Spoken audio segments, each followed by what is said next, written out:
என்னது power document அப்படிங்கிறதுல பிரச்சனை ஆயிருச்சா உங்களுக்கு? நிறைய இடத்துல இந்த பவர் தாங்க பிரச்சனையாகவே இருக்குது. பவர் அப்படிங்கிறது பொதுவாகவே எல்லா இதுலேயும் பிரச்சனை அப்படிங்கிறது தான் இப்போ பார்க்குறோம். அதுலேயும் இந்த பவர் டாக்குமெண்ட் போட்டு கொடுக்கும்போது நம்ம முன்னாடியே சொன்ன மாதிரி இதுக்கு ஒரு தனி வீடியோ போடுறோம் அப்படின்னு சொல்லியிருந்தோம். அந்த வீடியோ தான் இது. இந்த சேனலை சப்ஸ்கிரைப் பண்ணிட்டீங்க அப்படின்னா இந்த முழு இன்ஃபர்மேஷனையும் நீங்கள் தெரிஞ்சுக்கலாம். உங்களுக்கு தேவையான நபர்களுக்கும் நீங்கள் ஷேர் பண்ணலாம். பொதுவாக பவர் டாக்குமெண்ட் அப்படிங்கிறது ரெண்டு வகையான பவர் டாக்குமெண்ட் இருக்குது.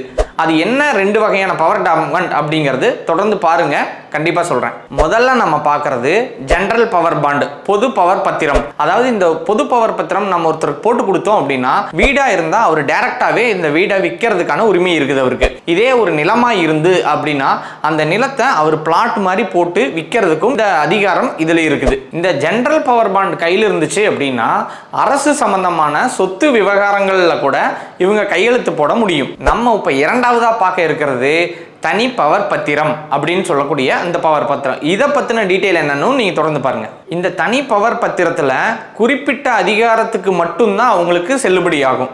அதுலேயும் முக்கியமாக சொல்லணும்னா இந்த தனி பவர் பத்திரத்துக்கு என்ன அப்படின்னா, ஒன்று விற்கலாம், இல்லாட்டி காலி மனையாக இருந்தால் மனைகளாக பிரித்து விற்க முடியும். அதாவது ஒன்று அதாவது வீடாக இருந்தால் விற்க முடியும். ஏதோ ஒரு அதிகாரம் மட்டும்தான் இருக்குது. அந்த பவர் பாண்டில் ரெண்டு அதிகாரமே இருந்தது. ஒன்று விற்கவும் முடியும், இல்லாட்டி அவங்க நினச்சா மனைகளாக பிரித்து விற்கவும் முடியும் அப்படின்னு இருந்தது நிலமாக இருந்தால். ஆனால் இதுக்கு ஒன்று விற்கிற அதிகாரம் கொடுத்துருப்பாங்க, இல்லாட்டி மனைகளாக பிரித்து விற்கிற அதிகாரம் கொடுத்துருப்பாங்க. வீடாக இருந்திருந்தால் வீடை விற்கலாம், மனைகளாக இருந்தால் மனைகளை விற்கலாம், அவ்வளோதான். பொதுவாகவே இந்த பவர் பத்திரம் கொடுத்தவங்க உயிரோடு இருந்தால் மட்டும்தான் இந்த பவர் அப்படிங்கிறதே உங்களுக்கு செல்லுபடியாகும். பொதுவாக இந்த பொது பவர் பத்திரம் அப்படிங்கிறது ஜிபிஏ மூலம், ஜென்ரல் பவர் ஆஃப் அட்டர்னி மூலம் நிலப்பதிவை அங்கீகரிக்க கூடாது அப்படின்னு சொல்லிட்டு உச்சநீதிமன்றம் தீர்ப்பும் இருக்குது. இப்போ இந்த பவர் டாக்குமெண்ட் அப்படிங்கிறத நம்ம எல்லாமே பார்த்தோம்.